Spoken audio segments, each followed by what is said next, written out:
This district, District 25, covers a large area all the way up to Dallas. If you look at the map, you can see here up the very top, Johnson County, Somerville, Hill, Bosque, just below Fort Worth, that's the edge of it. And it continues down, all the way down, down, down, down. There we are, Wimberley, the very bottom. Yes. So anyway, that's this particular district. So it covers a large area. It's at the southern end. Wimberley's at the southern end. The person who wins the primary will challenge the incumbent, Roger Williams. All right. Yes, you can move if you like. All right, so let's begin. Our first candidate is Julie Oliver.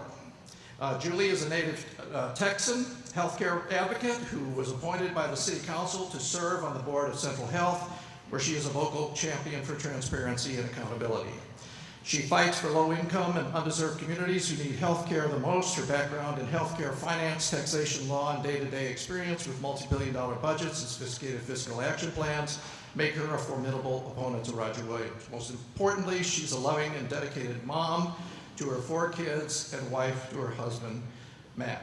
So Julie, you have 3 minutes to answer the question. Priorities, solutions, what distinguishes you. The mic that's closest to you is the one. Just stand where you are or sit. You can do either one. When you see the yellow card, you have 30 seconds. The red card means wrap it up. Anytime. All right. Well, thank you, everybody. My name is Julie Oliver, and I'd like to go to work for you in Congress in District 25. I grew up poor, very, very poor. I was a reduced price lunch kiddo.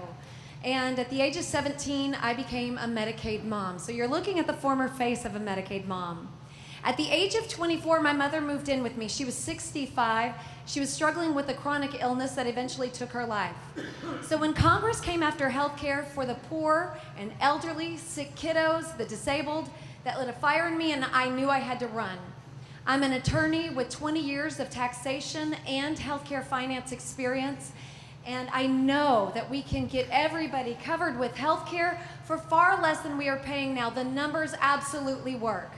In 2003, I rewrote the motor fuels tax legislation, which brings millions of dollars to our state for roads primarily, but there's a portion that is earmarked for public schools as well.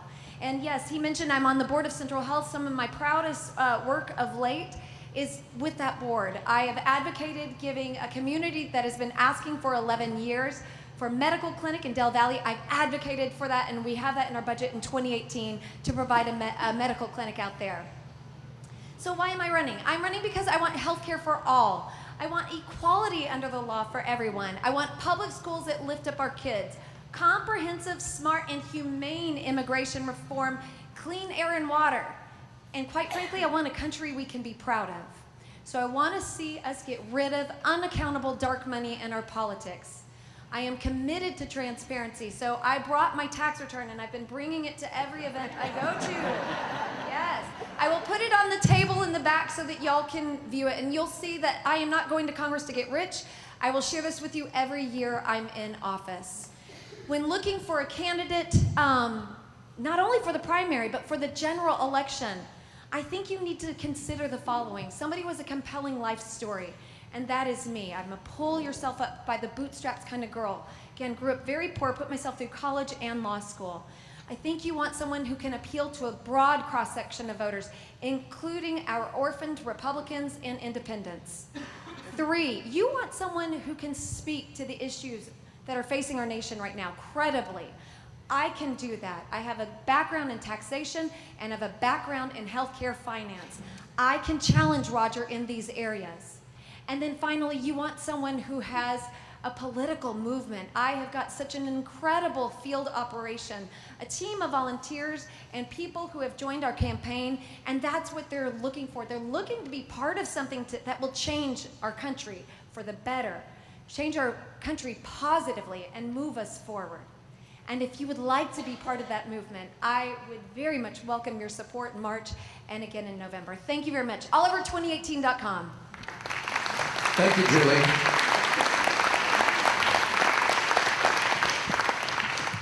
All right, our next candidate is Chetan, and I pronounce it correctly? It's Chetan. Chetan, with a T-H, okay, Chetan. Okay, remember that. C-H-E-T-A-N, Chetan. Panda, that's easy to remember. A Texan and a first-generation American who is working to improve our community by creating opportunity for all. Prior to running for Congress, Chetan worked to protect and grow the retirements of hardworking Americans. Chetan, you're on. Thank you. First, thank you everyone for showing up here today. It's great to see so much energy and excitement out here. My main focus is on creating opportunity for everybody to succeed. And I believe that we have to do that because success is contagious. I believe that if one of us succeeds, we all succeed. So to that end, when I get to Congress, I want to focus on three things. First, quality, affordable health care for every single American. To do that, we need to, first of all, make sure that we don't go backwards and protect the ACA. Next, I want to work towards a Medicare for all solution. Third, we need to reduce the cost of health care by doing things such as reducing the cost of prescription drug prices. The next big thing I want to focus on is creating a 21st century economy that works for everyone. To do that, we need to make investments in infrastructure, things such as improving our roadways, high-speed internet for rural Texas, making sure everyone has access to clean drinking water. We also need to make investments in clean energy, not only because it helps the environment, because it also creates jobs. That means wind and solar farms in rural parts of the district. It means grants for research for institutions such as the University of Texas and Texas State. It means making sure that we have energy efficient buildings and cars. The third thing we need to do is education. We need to make sure every American has the skills to get a 21st century job. Universal pre-K, investing in public schools, making college more affordable, improving vocational education. The last big thing I want to focus on is good governance reforms. I want a government that can solve problems, not shut down. We need to enact term limits. We need to make sure that we eliminate partisan gerrymandering. We need to implement stringent ethics reform, and we need to end Citizens United and improve the transparency of money in politics. Now, I've got the skill set to get it done. I went to Georgetown University, graduated there with a degree in international economics. I came back home to Austin and worked for a globally recognized mutual fund company. I solved complex problems. I heard key stakeholders, worked with people from different organizations to get things done, and made high-stakes decisions. Now, how do we win? That's the question we need to be asking ourselves. This district, about 50% of the people are between the age of 20 and 47, or 20 and 44. 30% of this district is people of color. If we are to win this district, we've got to get those people out. But let me also put this in your mind. Think 2 years later, 2020. We've got to find about 60,000 votes to hold this district. It is critical to turning out people in these groups. We've got the field operation to do so, we've got the social media team to do so, and I look forward to being your candidate. Thank you. Chetan Panda. Thank you, Chetan. All right, our next candidate is Kathi Thomas. Kathi wants to be your next U.S. representative, and she asks you to vote for her experience and passion. She says she cares about the district because it's where she and her family live. It is her community. Kathi. Hello, I am Kathi Thomas, and I'm running for this congressional race. My priorities include opportunities, as Chetan has said, opportunities for everyone. I think everybody up here is going to agree with that. My solutions include Medicare, moving towards Medicare for all, where we drop the age to starting at 55 and then continue down each year until everyone can get in. We will move to universal health care, where we can finance with Social Security, just like Social Security taxes do. That will make it much easier, much less expensive. Women tend to do better financially when they can plan our own family planning decisions, so we'll work to fund Planned Parenthood. And of course, CHIP must be made permanent. In education and jobs, I support student loan forgiveness for teachers, doctors, and nurses who agree to work in underserved rural and suburban areas, rural and urban areas. We've got to have more funding in public schools. We need to have free, in quotation marks, community college, and that should be part of the public school education. The reason we need more funding in schools is we need more vocational classes so that kids can graduate with certificates and go out and make a good living immediately. I've taught vocational education. I know how this works. We need to have more funding so that we have smaller classes in lower grades, because we need to have smaller classes. We need to have the smaller classes so that we have we stop that pipeline of moving from the schoolyard to the prison yard. The smaller the classes are, the better we can teach kids to read. There's a reading specialist in here. She'll back me up on that. We have got to stop locking people up for simple drug offenses. And we need to have our prisons reformed so that they're more about rehabilitation, not punishment. I support comprehensive immigration reform and the DREAM Act because it's not only a humanitarian thing to do, it is economically necessary. There's a big article about that today, really chastising Roger Williams, calling him out for it. The reason I am different, or the way to differentiate me from the other candidates, is I do have a lot more breadth and depth of experience through different types of things I'll tell you about in just a second. And I'm also a creative, and creatives tend to think more holistically so that we see things differently and we go much more different, and I am just really blowing this whole explanation, aren't I? The heck with that. Let me tell you why I need to be your person. I have experience as a teacher and an advocate for public education. I'll make a difference in public policy there. There's only 68 teachers in Congress. We've got to change that. I've been a small business owner for 27 years. When Roger Williams says he stands for Wall Street or for Main Street, and I can call him a fraud because he is. Kathi for Congress. Thank you so much. Thank you, Kathi. All right, moving on. Chris Perri. Chris Perri is a defense attorney in Austin with a master's degree in economics. He tirelessly fights to uphold our country's most precious cornerstone, the Constitution, by defending Texans of all backgrounds and beliefs. And he's now ready to bring his passion, energy, and progressive values to Washington to restore our government loyalty to we the people. Anytime. Good afternoon. My name is Chris Perri. That's Perry with an I, which is, I tell people, it's a very important detail because it means I'm not related to Rick.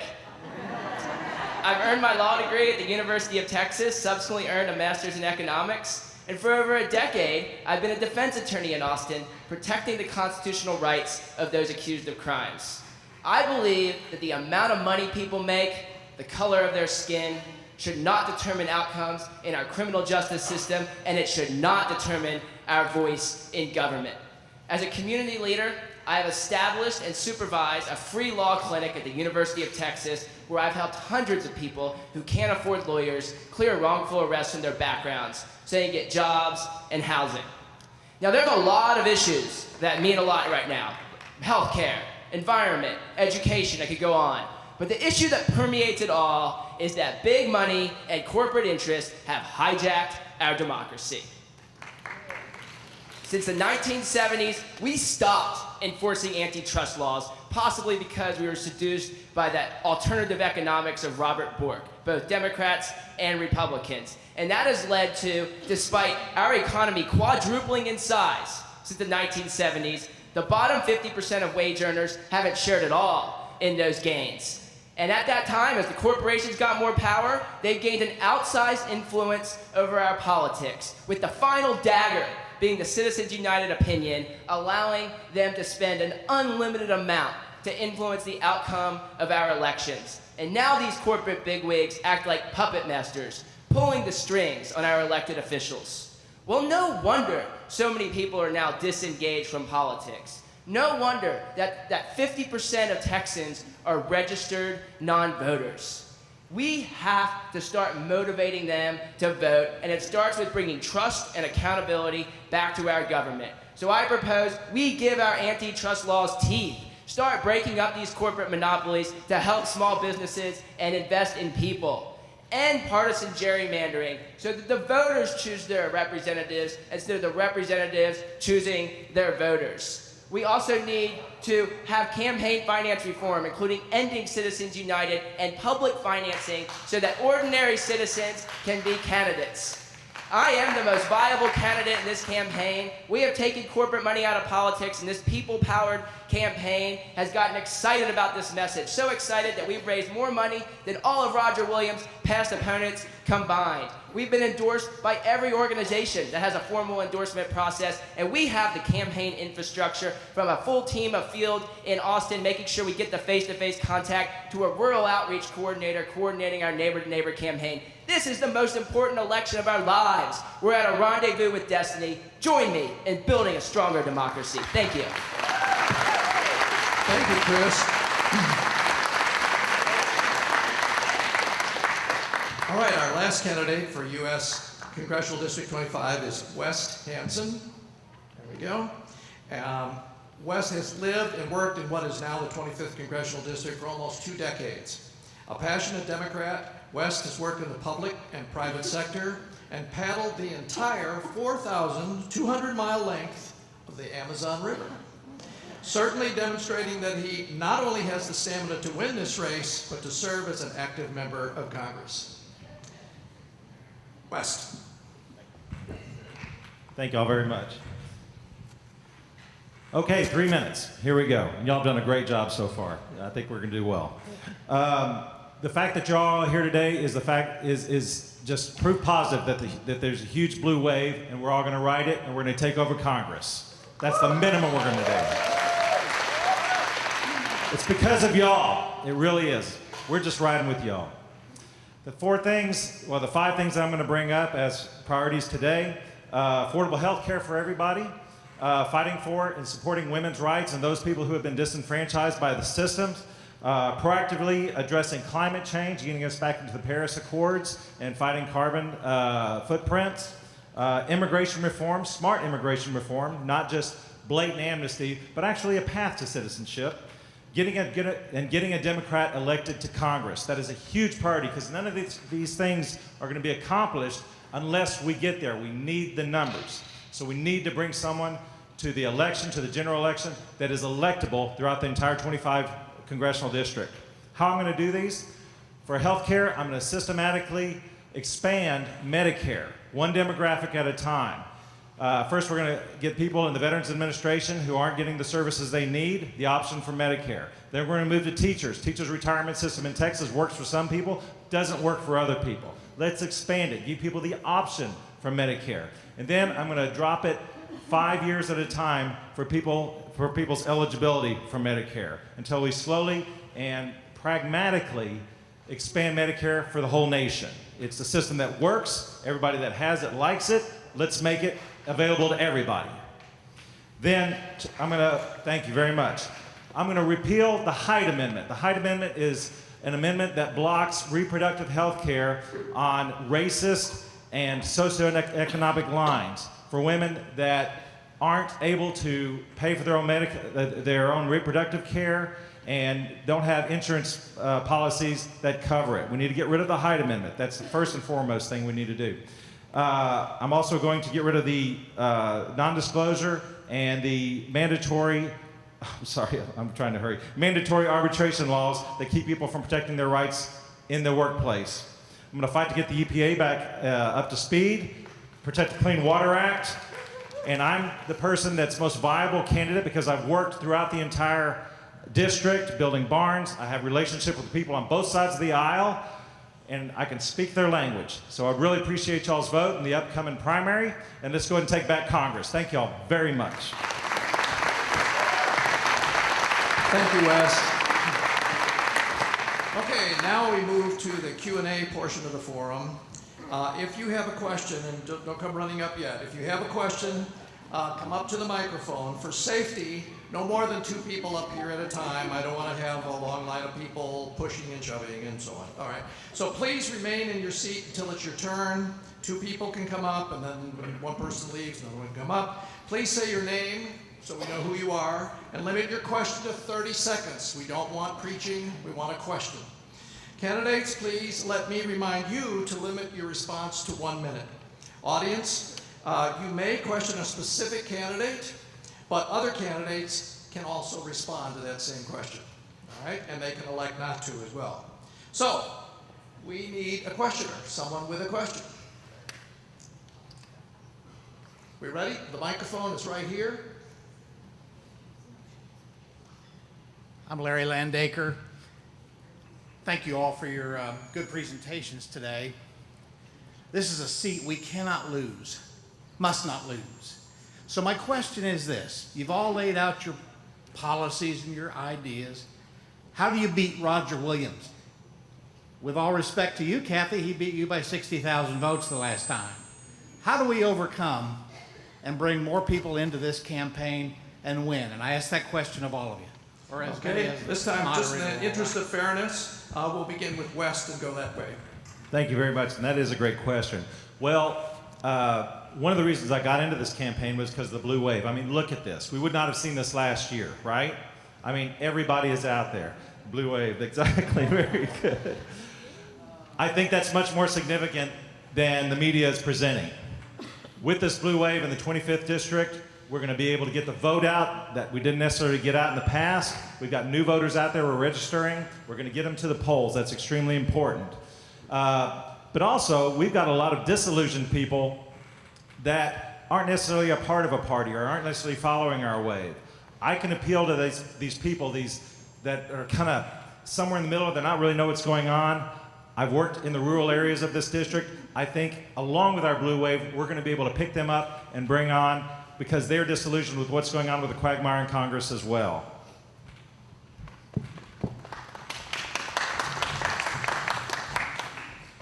Turnout is absolutely critical to winning this next election.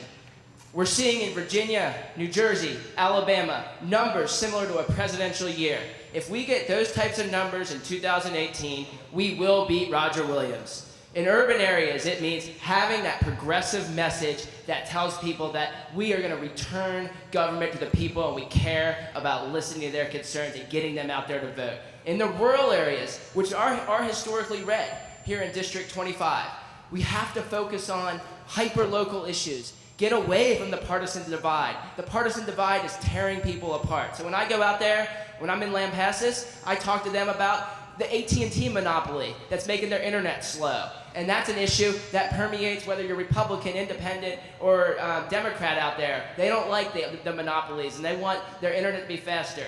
In Burnett, a rock crusher got placed too close to a hospital. Talk to them about those types of local issues, and we will make headway. Thank you. In 2016, I got 50,000 more votes than the last Democrat had gotten in 2014 and 10,000 more than Roger Williams run with in 2014. If we had this kind of blue wave last time, we would have won. But we keep this up, and we're going to have the people voting. That's going to make a difference. As far as getting out in the rural areas, here's the deal. You can win the primary with just Travis. You cannot win the general with Travis alone. You have got to win more votes in the rurals. You're not going to win. I'll be real honest. You're not going to win a lot of those rurals that were 70% Trump. But if we lose them by less, we can win. We lose them by less by talking to their values. We don't talk partisan when we go out there. We talk about the values that mean something. Education. Whenever Roger Williams is pushing for charters, that's hurting schools in those areas. When he's pushing for Medicaid cuts, that's going to kill their hospitals, which is not only their health care, it's also usually their biggest employer. We talk about the issues that matter to the folks where they are, and then we win them one by one. Thank you.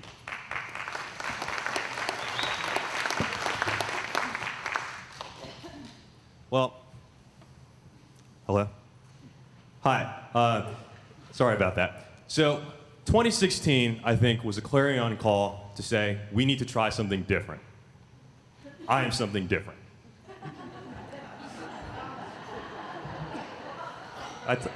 We got to get millennials out. We have to get people of color out. I talked about that earlier. And you know what? When we go to rural Texas, the first thing I do, I listen. I want to hear what they tell me. I want to form a personal connection with them. Because to be an effective representative in Congress, you got to go beyond just listening. You have to empathize. You have to put yourself in their shoes so you can advocate for them in Washington. That's what I plan to do, and that's how I plan to win this election.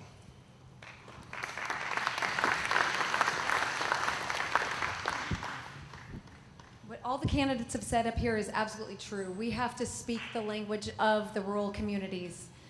Travis County is one thing. It obviously has Democratic-leaning tendencies, but the rural communities around it do not. They are voting against their self-interest when they vote for Roger Williams. Every one of these counties has a rural hospital.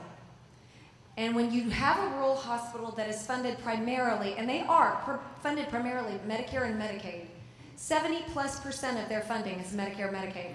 They start shutting down, and you have a traumatic event, a horrible car accident, and you don't have a trauma level facility. You have a cardiac event, and you are not to the hospital within minutes. You have a NICU baby, and you have to put a NICU baby on a helicopter. That is a damaging helicopter ride for a NICU baby. This speaks to the people who live in rural communities, and I have this experience. This is what I've been doing for the last 15 years. And again, I was a Medicaid mom. I grew up in rural Texas. I can speak their language. Thank you. All right, our next questioner. Good afternoon. My name is Peter Sprouse. Several of you have already mentioned the egregious problem that we have with gerrymandering in our congressional elections. Fortunately, our senatorial elections in this country are democratic. We get to elect by the popular vote. When can we expect to elect our president by the popular vote and get rid of the antiquated electoral college? Okay, let's start with Kathy, and we'll go this way and then that way. Okay, beginning with Kathy. I don't know that we'll get rid of the electoral college, but if we can get to where we award our votes proportionally by states, then we'll actually get to vote for a president. My vote hadn't counted for a president my whole life.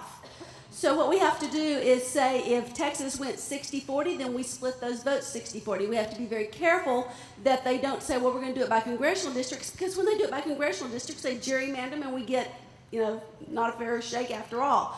So we have to work, we have to elect state legislators. When you're talking about the folks that are coming up here, they are the ones that are going to make the differences whenever they can redistrict properly so that we have competitive districts. We'll have more fair districts for Congress, and then we can work to get that proportional voting. That's really a state issue. They will make that decision. As a congressional person, we can incentivize them by saying, we'll give you money for your elections if you do this. We can't tell them they have to, but we can certainly make it a strong suggestion, and I will do that. Thank you.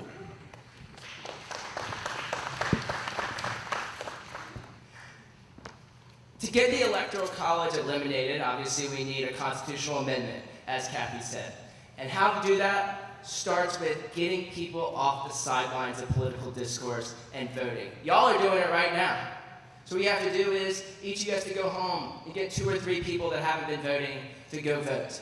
Because it's not just your federal legislators, it's your state legislators too.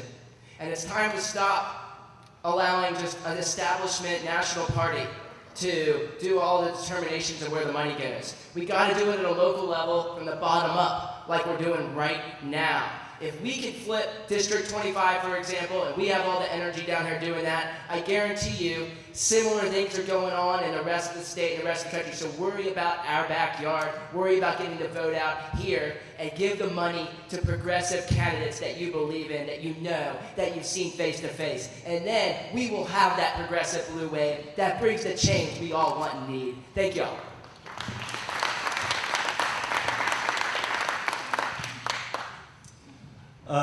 At the risk of committing philosophy, I love the discussion and the conversation. One thing we need to be careful of with the popular vote is making sure we don't disenfranchise states with a lower population like Wyoming. We don't want necessarily New York making all the rules for Wyoming because they have more people. So the Electoral College attempts to work with that. The problem is it's been corrupted right now with gerrymandering, with racially based voter suppression.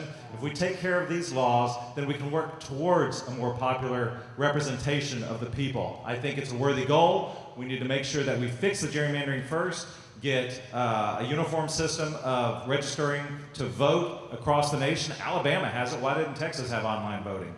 This is for the state to help figure out, but it's also something that y'all can do with your votes. Let's make sure everybody's represented. The popular vote versus the Electoral College issue, it's going to be not fixed overnight. but I do think that we need to address it to make sure everybody's represented. Thank you.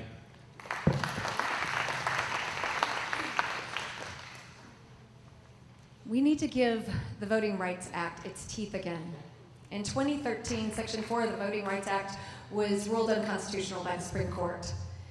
We need to go back and revisit that law. It's a beautiful piece of civil rights legislation. But if we can give teeth to that section, and that's the one that allows courts to come and draw our maps when we can't do it ourselves, or when our state legislators can't do it appropriately. And we can get fair districts that truly represent people. And I've told people, I'm like, if that's what we get here in Texas, and I'm drawn out of my district, but the district is fairly represented, then I will have done my job. But I absolutely think that that is one way you deal with the gerrymandering issue. The second way is what Kathi alluded to. You use federal funds and you dangle them before the state. They can, if they want to play, they can get a cache of money. And you'll see how quickly states comply when money is on the line. And if there's something that's important to them, you can withdraw money. We did it when we wanted kids to not drink and drive or drink till they're 21. We can do it again.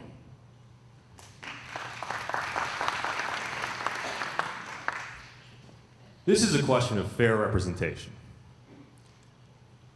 I can't tell you how many people I know that say, I'm not going to vote in this election because my vote doesn't count. That's not right. We need to make sure that we elect the president via popular vote so that everybody's vote counts the same. The president represents the entire country. Everyone's vote should count the same. Now, we've also got to make it easier for people to vote. That does mean things such as giving the Voting Rights Act teeth. It also means let's move Election Day to a Sunday or a Saturday, or make it a holiday. Why is it so hard for us to go vote in this country?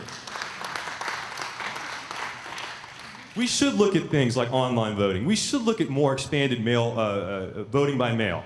We need to make it easier to vote. That is what this country is founded on. It's what the basic premise is. This country is of the people and by the people. Okay, next question. Yes, I have a question about Wimberley and the Wimberley area specifically. I haven't heard anything yet that sounds like Wimberley to me from anybody that's on the dais. And I would like for you to address the rapid development that we have going on. I think Hays County has been in the fastest growing in the United States category for years now. And we see more and more of the environment being developed all around us as we slowly grow into Austin. Okay, so the question is, it's kind of two parts, but development is taking over, and also what are you going to do for Wimberley? So how are you going to, what can you do for us, and also what about development? So let's see, let's start with Chris this time, and we'll go that way, and you'll be the last. Okay.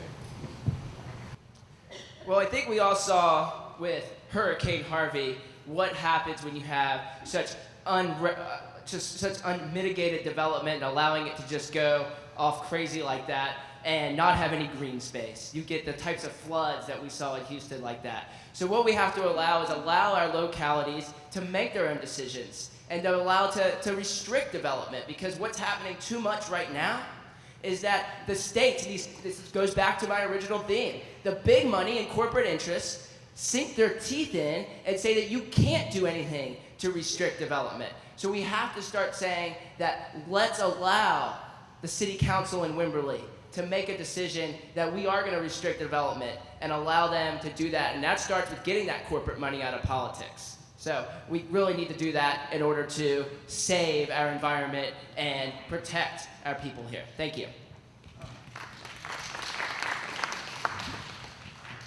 As a resident of Hays County, this is a big concern of mine. Water, of course, is a huge issue. When EP came over here and tried to steal water for folks, that was a major concern for everybody. We're on rainwater harvesting. Do you know that if you try to get a loan with a, excuse me, you can't get loans from some places for rainwater homes if it's 100% rainwater? That's crazy. I tell people that you can guarantee it's going to rain at some point, but you can't guarantee you're going to get a well, you're going to get water in a well. So what we have to do is make sure that from the federal that we can incentivize people putting in rainwater. We need to make sure again that we elect people from the state, because getting land use authority is a state issue and a county issue. We need to elect Democrats on the county commissioners court, and we need to elect Democrats in the legislature, because the court has to ask the legislature to give them land use authority. Then that goes usually on a local and consent board, and whenever that comes through, then they've got that authority, and we can stop this crazy development that's unfair.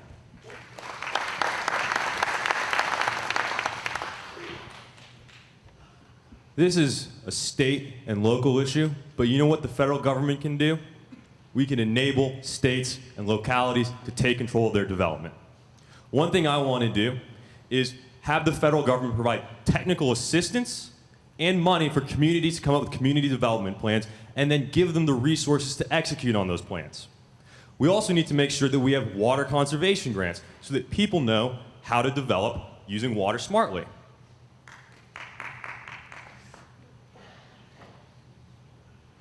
We also need to make sure that we enforce public lands, that we're not just giving away our public lands to corporations, to people who are going to use that land badly. And lastly, we need to make sure that we hold the EPA accountable for enforcing the laws and regulations that are on the books.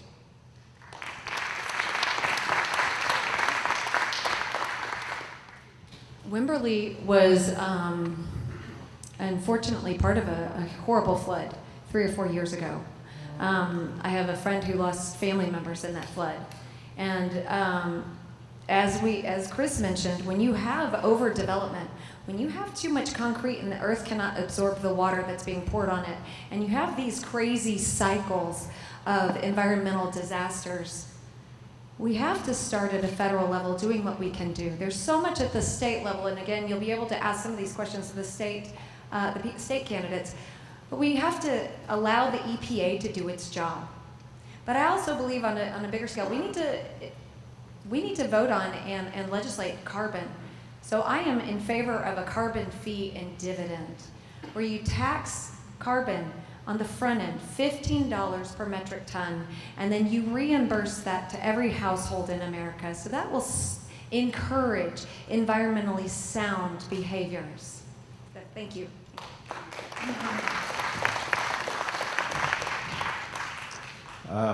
I used to live in Wimberley.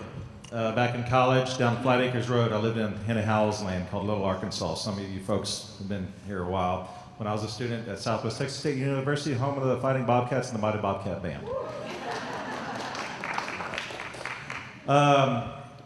I agree. We need to strengthen the EPA. It's been decimated by just lack of funding. It's had the teeth taken away from it. I think that would greatly influence, especially the Blanco watershed. I was on the search and rescue teams after the floods, for the past 3 floods. A lot of the problems were the houses were built really close to the land and there weren't enough protections to warn people that they were coming down. From a federal perspective, that's one of the main things that we can do. Obviously support the states. When I'm a member of the Texas River Protections Association, I was down testifying with fellow members at the State House, and we'll do what we can in Congress. Please act locally and keep asking the questions that you are, because that's the only way we're going to make changes here in Wimberley. All right, let's see, we're gonna have to make a call here. A young person, I love that, that's great. Hi there. Okay, so your name and your question. My name is Lauren, and I have a question on what strategies are y'all going to take to reach out to voters in places that are similar to like Pittsburgh or Wisconsin that have a lot of blue-collar jobs and ended up being the key populations that made Trump our president? Okay, good. We'll start here with West, and this time 30 seconds per person. That's because we're running out of time. Well, reaching out to Pittsburgh, I'm not sure if I could help. Honestly, I don't have that. But for rural voters here in Texas, we've got a great program. In fact, one of my staff members, Anne Marie, she can register you right now if anybody wants it. We can help you all out. The get out the vote thing, which y'all are doing, is exactly what we need. But then also getting people to the polls so we can call, send mailers, do whatever we can, just to continue this blue wave. And the registration is a huge part of it because it makes people aware of what's going on. Stop. I have a message that will appeal to the blue-collar workers. Federal jobs guarantee through a revived public works administration that takes care of our broken infrastructure. Everybody agreed with Trump that we need to do something about infrastructure, and they voted for him on that. We haven't gotten there yet. This type of investment will pay for itself in terms of the productivity, less government benefit. You don't have to pay out unemployment insurance anymore because of this federal jobs guarantee at a $15 an hour living wage, paid family and sick leave will cause across the labor market jobs to get better. That's what we need, federal jobs guarantee. Thank you. For the blue-collar workers, we need to talk to them about how we're going to do retraining whenever their jobs go away. Trump said, oh, I'll bring back coal jobs. He won't either because the coal jobs have gone away because they were automated or because natural gas came on. We're going to train for the jobs of the future, and we're going to put that into the education. That's how we're going to help them become better workers, have a better job, and bring them back over to the Democratic home where they belong. Thank you.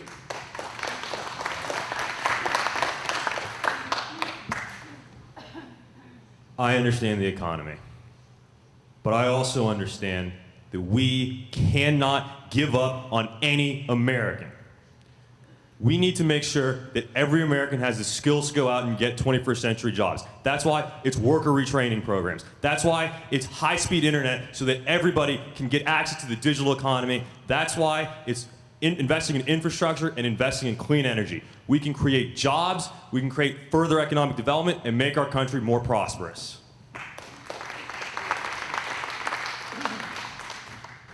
Yeah, I agree. We need to have job retraining for those who want to be retrained. And I think that this is an area also where you can use the tax code in really creative ways to encourage or discourage behavior. But the tax code that was just recently passed that pulls away our credits from renewable energy, we need to make that investment again. And then again, retrain people to want to work in the solar industries and the wind industries because those are great industries here in Texas and we can support that. Thank you. Well, that concludes our first panel, and I've got to say, I'd vote for every one of these people. I'm just so grateful.